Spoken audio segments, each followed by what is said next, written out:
Hay varios personajes dentro del Legendarium que generan cierta curiosidad por saber quiénes fueron o cómo llegaron a ser parte de determinados eventos, pero pocos lo hacen con la magnitud de Boca de Sauron. Un personaje sin dudas enigmático del cual conocemos muy poco de su verdadera naturaleza, pero que sin duda se trataba de una figura de gran peso en Mordor que tenía contacto directo con el Señor Oscuro. Por eso, bienvenidos Númenóreanos a un nuevo video del proyecto Camino a Númenor, donde te voy a contar todo lo que se conoce o lo que se puede deducir que fue Boca de Sauron, el embajador del Señor Oscuro durante la Tercera Edad del Sol.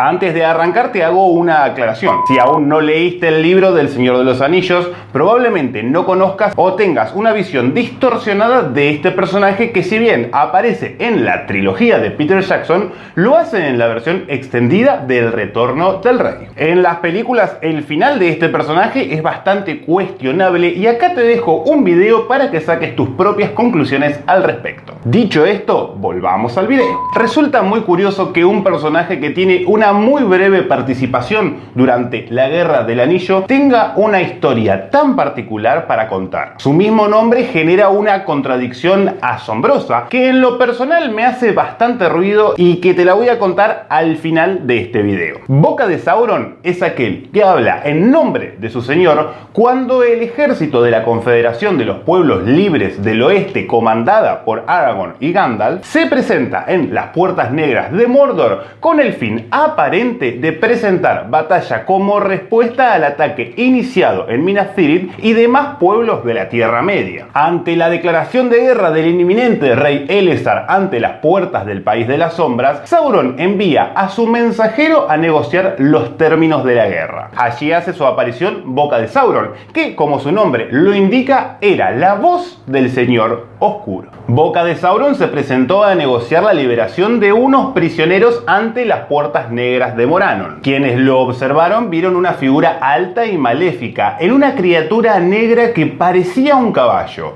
Su cabeza, que se asemejaba a la de una calavera, portaba una máscara de terror y un yelmo. Su cuerpo estaba cubierto por un manto negro. Se refirió a sus enemigos con bastante insolencia y altanería. Incluso desconoció las pretensiones del mismísimo Aragorn. Inmediatamente se produjo una batalla dialéctica y no verbal contra sus enemigos, que lo atemorizó y acobardó. Su misión era infundir terror psicológico y desmoralizar de esa forma a sus contrincantes. Por eso llevó consigo las ropas y otros elementos de los hobbits Frodo y Sam, quienes habían sido capturados en Tirith Ungol. A ellos se refirió como espías, porque aún su bando desconocía sus verdaderas intenciones y el objeto de gran valor que portaban. Además de estos accesorios, también pronunció los términos de Sauron para no llegar a las armas. Estos incluían el repliegue inmediato de las tropas invasoras hacia más allá del río Anduin, el juramento de no volver a atacar Mordor, la rendición total, la entrega de los territorios sobre los cuales se asentaban los reinos de Gondor y Rohan,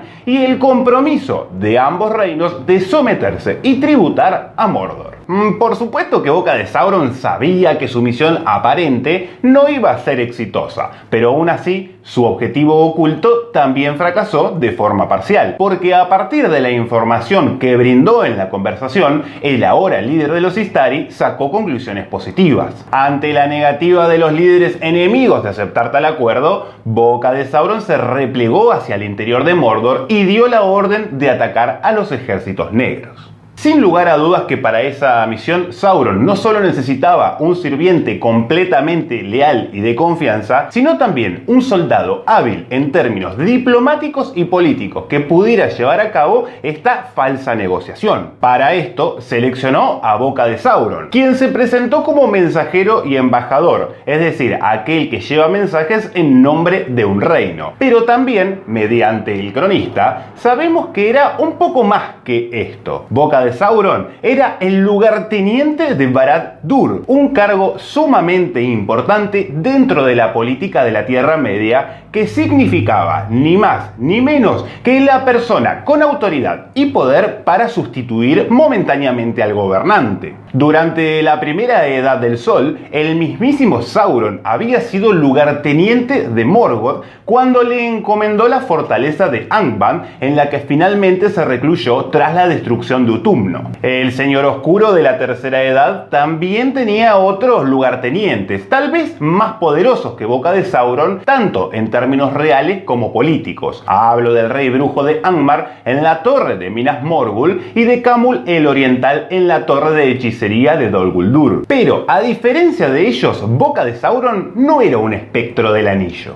Si bien no tenían la misma naturaleza, Boca de Sauron compartía el origen con los Nazgûl, es decir, ambos pertenecían a la raza de los hombres. Sabemos también que no pertenecía a una raza más, sino precisamente era un Númenóreano negro. Los Númenóreanos negros fueron aquellos hijos de Númenor que durante el apogeo de la isla se establecieron en regiones distantes de la Tierra Media y establecieron sus propios reinos y señoríos, prefiriendo la emancipación, la tiranía e incluso el sometimiento a Sauron. También fueron los mismos que no reconocieron la supremacía de los reyes en el exilio, representado por Elendil y sus hijos, y se negaron a someterse a su linaje. Por el contrario, vivieron en un estado de permanente conflicto contra ellos, en especial en los momentos que dominaron la ciudad portuaria de Umbar, que siempre representó los intereses de los hombres del rey. También es válido decir que estaban emparentados con los Dúnedain, ya que los unía el lazo sanguíneo númenóreano, pero a diferencia de la mayoría de ellos,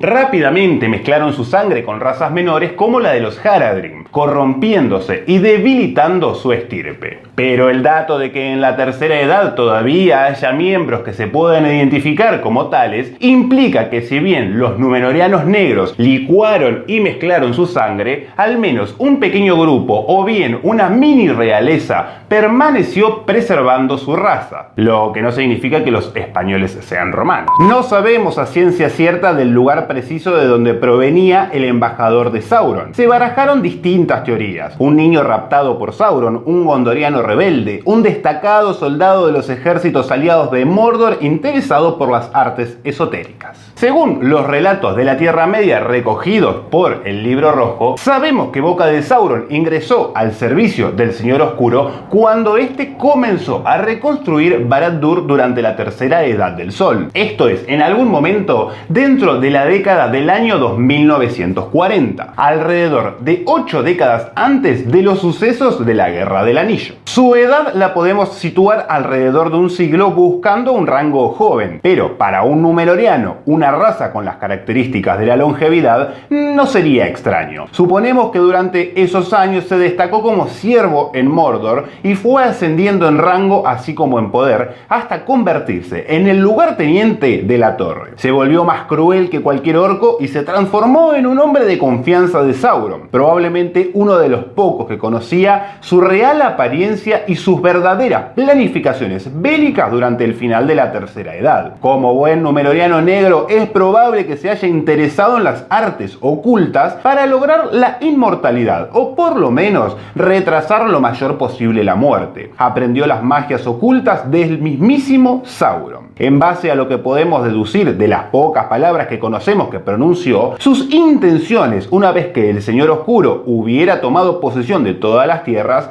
era convertirse en señor de Isengard en la Torre de Orthanc, una suerte de reemplazo del fallido Saruman. No hay registros específicos, pero todo parece indicar que pereció en la batalla de Morannon como consecuencia de la caída de su señor. Este aspecto lo guardé para el final por dos motivos. Primero, porque hay algo que no me cierra, que no está del todo claro. Segundo, porque uno de los aspectos más llamativos de la historia de Boca de Sauron es que había bebido tanto a la sombra del tormento que había olvidado su propio nombre. O bien le producía tanto rechazo a su pasado que había optado por borrarlo de su recuerdo.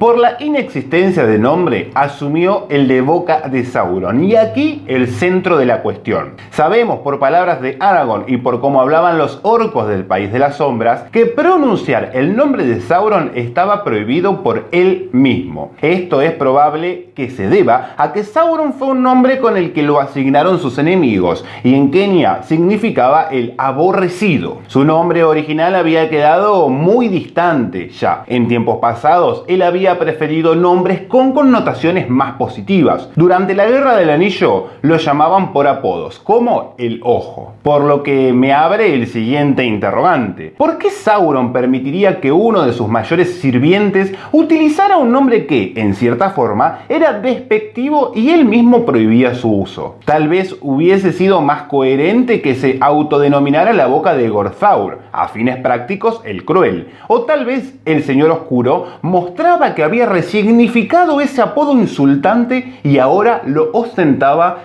indiferente. Si conoces la respuesta o tenés una teoría al respecto, me gustaría que me la dejes en los comentarios. Suscríbete si querés seguir teniendo contenidos de la Tierra Media y unite a nuestro canal si querés ser un mecena de nuestro proyecto. Si querés seguir conociendo a los siervos de la oscuridad, hace algún rato que por acá hay unos videos que te estamos recomendando tanto nosotros como YouTube. Nos vemos la próxima.